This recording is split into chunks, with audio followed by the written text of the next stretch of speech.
BBA, BCA, BCom computer కోర్సులో 100% placement లభించే ఏకైక డిగ్రీ కాలేజ్ కూకట్పల్లిలోని ఐక్రియేట్ డిగ్రీ కాలేజ్. గల్ఫ్ దేశం వెళ్లి ఎడారిలో ఒంటెల దగ్గర కాపరిగా ఉంటూ నానా ఇబ్బందులు పడుతున్న అంబేద్కర్ కోనసీమ జిల్లాకు చెందిన వీరేంద్రపై సుమన్ టీవీలో వచ్చిన కథనాలకు అధికారులు స్పందించడం జరిగింది. సౌదీ అరేబియాలో ఉన్న వీరేంద్రను తీసుకొచ్చేందుకు చర్యలు ప్రారంభించారు. జిల్లా కలెక్టర్ ఆదేశాలతో వీరేంద్ర కుటుంబ సభ్యులను కొత్తపేట ఆర్టీఓ కలిసి మాట్లాడారు. వారిలో ధైర్యం నింపారు.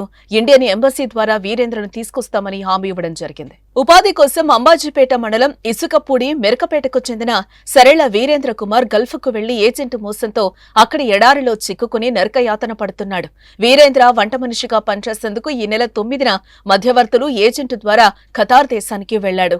10న ఖతార్లో దిగిన అతణ్ణి అక్కడి నుంచి సౌదీ అరేబియాకు పంపించారు.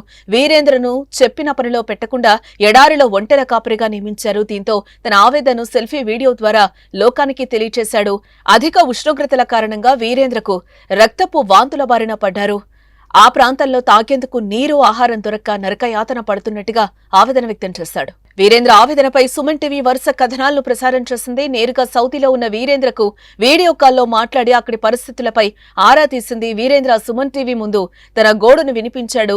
తన కష్టాలను కళ్లకు చూపించాడు. ఇక సుమన్ టీవీ కథనాలతో పాటు వీరేంద్ర సెల్ఫీ వీడియో వైరల్ కావడంతో లోకేష్ స్పందించడం జరిగింది. వీరేంద్రను క్షేమంగా ఇంటికి తీసుకొస్తామని మాటిచ్చారు.